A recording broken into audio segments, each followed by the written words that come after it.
گھر والوں کا ہے وہ لکھا ہوا ہے. باہر یہ سمجھ میں اگر مر گیا تو پتا ہونا چاہیے کہ کس مال میں وراثت جاری ہوگی اور کون سا مال میرا نہیں, کیونکہ اس میں بدگمانی ہو سکتی ہے, بدگمانی ہو سکتی ہے. یہ لکھا ہوا ہے میں نے. میرے ذمے کسی کا کوئی لین دین ہے, مہر کی مد میں ہو یا کسی بھی مد میں ہو, وہ سارا لکھا ہوا ہے کہ کیا میں پے کر چکا ہوں اور کتنا میرے ذمے بولو بھائی باقی ہے. بینک میں جو رقم پڑی ہوئی ہے اس رقم میں پوری ڈیٹیل میں ایک ایک چیز لکھی ہوئی ہے. اس میں کتنی زکوٰۃ کی ہے, میں مر جاؤں تو یہ کس کو دینی ہے یہ بھی لکھا ہوا ہے. کتنا نفلی صدقہ ہے, میں مر جاؤں تو وہ کس کے ہاتھ میں پہنچانی ہے یہ بھی لکھا ہوا ہے. کتنی رقم ایسی ہے جو اس کے علاوہ کسی اور مد میں ہے, مثلا کسی نے ویسے ہی بھیجی تھی کہ فلاں وسیم بھائی کو پہنچا دینا, اور وہ ابھی میں نے نکالی نہیں اور میں مر گیا, تو یہ فلاں شخص کی ہے جو امانت ہے, اور اس امانت کو اس نمبر پہ بولو نا بھائی پہنچا دینا ہے. اور یہ بھی اس میں, اور میری ذاتی کتنی ہے جس میں وراثت جاری ہوگی یہ بھی. اب بینک میں تو رقم اوپر نیچے ہوتی رہتی ہے نا ہر وقت, کب تک بیٹھ کے لکھتے رہو گے؟ نہیں آ رہا بھائی آپ کو سوال پیدا ہوگا کہ یہ تو روزانہ رقمیں آتی جاتی رہتی ہیں, کیا صبح سے شام بیٹھ کے یہی کرتے رہیں گے؟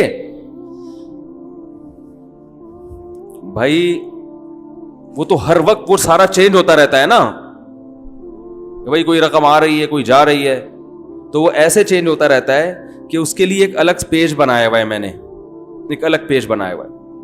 اس پیج پہ ڈیٹ لکھی ہوئی ہے, ڈیٹ لکھی ہوئی ہے, اور اس میں لکھا ہوا ہے ٹوٹل بیلنس فلاں تاریخ کو بینک میں اتنا ہے, اس میں سے زکوٰۃ اتنی جو فلاں کو دینی, فلاں اتنا یہ بھی. اب زکوٰۃ میں سے جو پیسے مائنس ہوں گے وہ میں جیسے ہی کسی کو چیک کاٹ کے دیتا ہوں نا, فوراً وہاں سے لیپ ٹاپ پہ کیا کرتا ہوں اس کو مائنس, اور وہ سنک ہو کے خود بخود گوگل ڈرائیو پہ بولو نا بھائی سیو ہو جاتا ہے. یہ ہو نہیں سکتا کہ میں نے کسی کو چیک کاٹ کے دیا ہو اور وہ وہاں سے مائنس اسی وقت نہ کیا ہو. نہیں آ رہی بات؟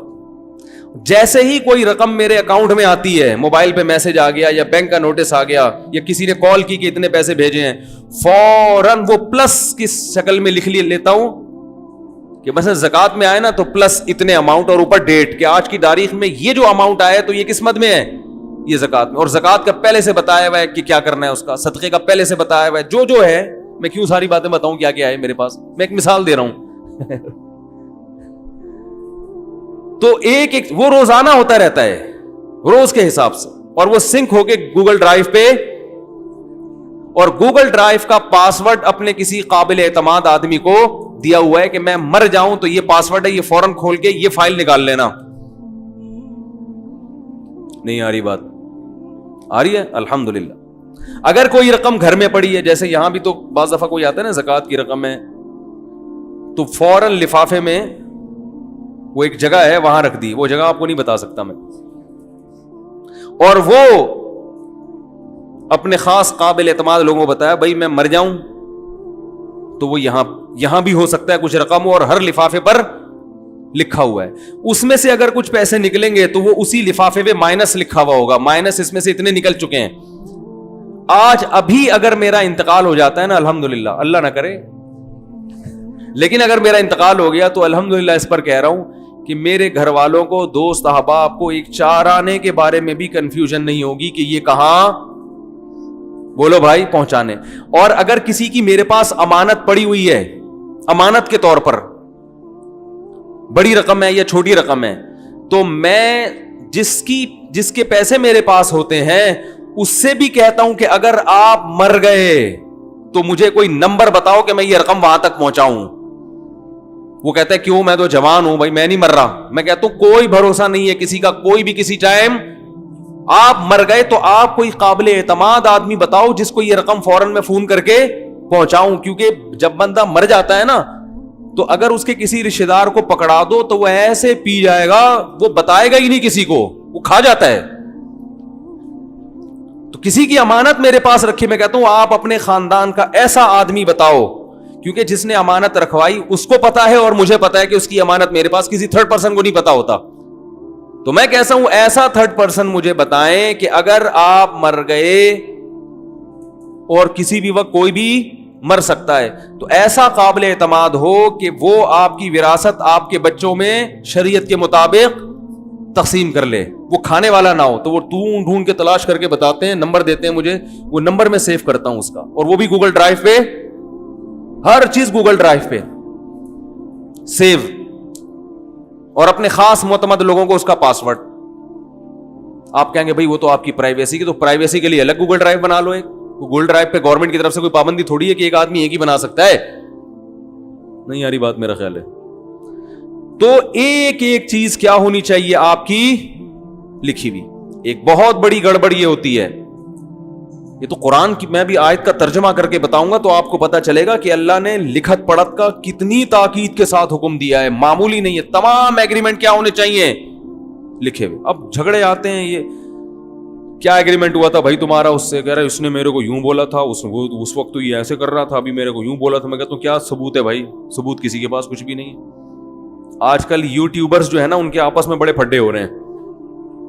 وہ تو نے میری ویڈیو کیوں استعمال, تو نے, اوے ہم نے تو تیرے کو اتنا پروموٹ کیا, اب تو ہمارے پاس, ابے یو تو بھائی کوئی ایگریمنٹ ہوا تھا آپس میں؟ نہیں ہوا نا, تو بس جو مرضی کر رہا ہے پھر کرے. کہ ہم نے تو یوں کر دیا, تم نے جو یوں کیا تھا تو تم نے پوچھ کے کیا تھا, تم نے کوئی ایگریمنٹ کیا تھا پہلے؟ یہ کیا ہوتا ہے دیکھو, گھروں میں بڑا بھائی کیا کرتا ہے, وہ گھر کے اوپر پورشن بناتا ہے چھوٹے بھائیوں سے پوچھے بغیر. ابا کی وراثت کے پیسوں سے کیا ہو رہا ہے, اوپر ایک اور پورشن بن گیا, اس میں کچن بنا دیا, یہ کر دیا. سارے چھوٹے دیکھ رہے ہوتے ہیں, ابا کی وراثت کا جنازہ بولو بھائی نکل رہا.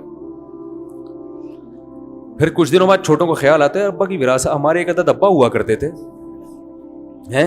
ایک عدد ہمارے ابا ہوا کرتے تھے, سنا ہے وراثت, وہ تو اس وقت تو ناسمجھ ہوتے ہیں نا وہ.